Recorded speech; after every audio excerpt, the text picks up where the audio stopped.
ঝটপট করে ramen noodles আমি এখানে বানিয়ে দেখাবো। এখানে আমি কাঁচামরিচ, পেঁয়াজ কুচি, রসুন কুচি এবং মুরগির বুকের মাংসটা কুচি করে নিয়েছি, একদম ছোটো ছোটো করে স্যুপে যেভাবে ইউজ করে আর কি।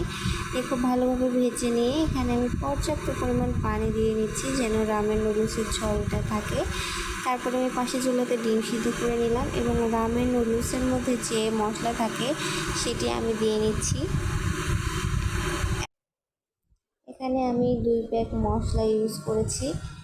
এখানে রামেন নুডলসের মধ্যে যে মশলাগুলো থাকে সবই দিয়ে নেব 2 প্যাকেট নুডলসের জন্য যতটুকু প্রয়োজন আর কি।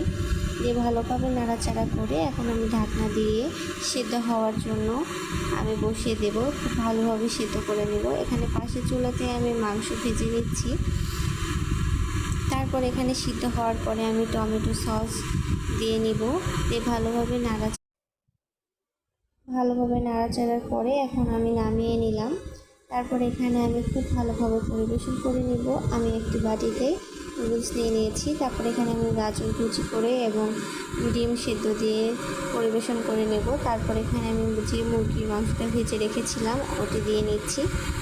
তারপর আমি 1 ফালি লেবু নিলাম। তো এই তো খুব সহজে ঝটপট তৈরি হয়ে গেল রামেন নুডলস।